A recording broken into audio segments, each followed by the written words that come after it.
В этом видео я буду показывать, как обрезать сирень. Здравствуйте, дорогие друзья! Многие садоводы задаются вопросами: как обрезать сирень, можно ли укорачивать сирень, надо ли обрезать отцветшую сирень, в чем заключается уход за сиренью и как проводится омолаживающая обрезка и формировка сирени после цветения. Сейчас я отвечу на все эти вопросы всего лишь за несколько минут. Ведь обрезать сирень очень просто, надо только знать ее особенности, и запомнить-то вам надо совсем немного. Благодаря моим рекомендациям ваша сирень не будет разрастаться и будет ежегодно и мощно цвести. И как всегда, я буду не только рассказывать, но и покажу все манипуляции на примере вот этого куста сирени. Он ни разу не подвергался обрезке, а растет он на заброшенном дачном участке. Итак, что вы должны запомнить? Во-первых, самая главная ключевая обрезка должна проводиться сразу же после цветения сирени.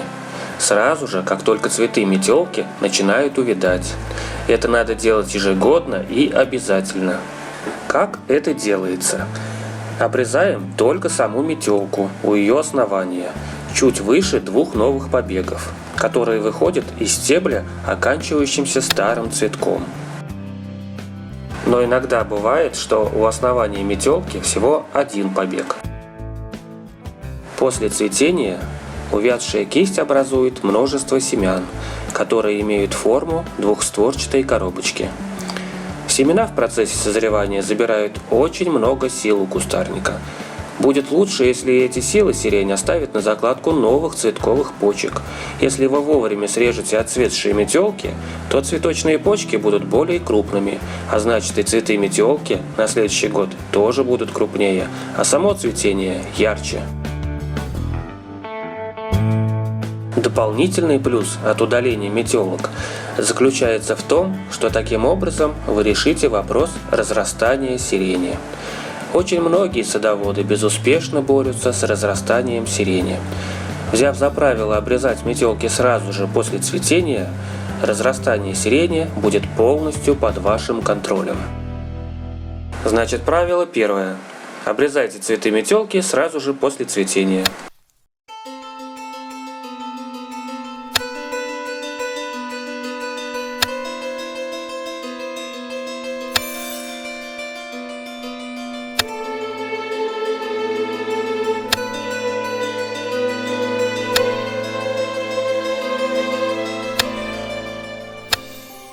Второе, что вы должны запомнить. Ни в коем случае нельзя обрезать все метелки вместе с частью ветки. Вот так делать нельзя. Кратко объясню, почему нельзя этого делать.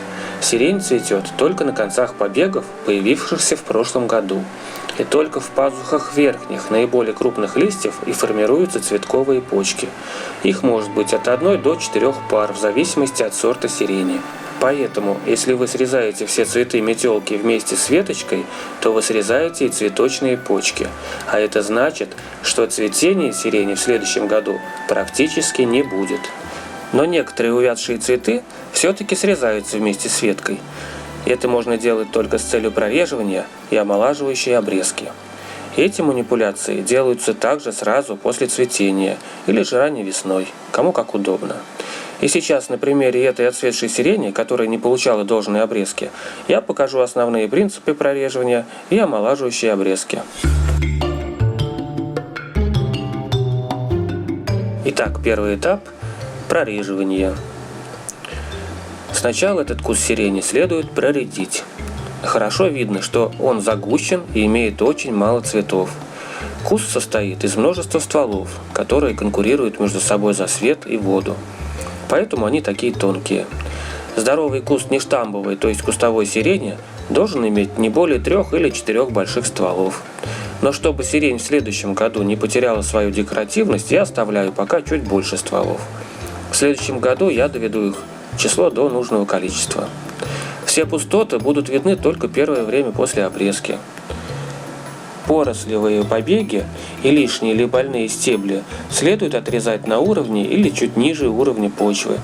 Вырезают также все побеги загущения, развивающиеся внутри кроны, и засохшие ветки. Второй этап – омолаживающая обрезка сирени.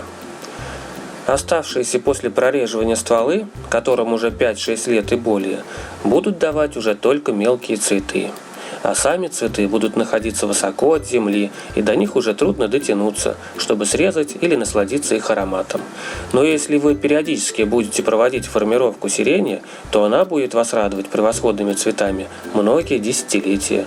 Ежегодная обрезка куста способствует интенсивному росту мощных побегов с образованием крупных цветов. Как я уже сказал, цветы появляются только на концах ветвей. Вот и у данного куста сирени, из-за того, что он не получал омолаживающей обрезки, цветы расположены очень высоко и они мелкие. Так как же омолодить куст? Если сильный здоровый побег находится слишком высоко, то его надо просто укоротить до пары боковых побегов на желаемой высоте. Укорачивать сирень надо тоже только после цветения.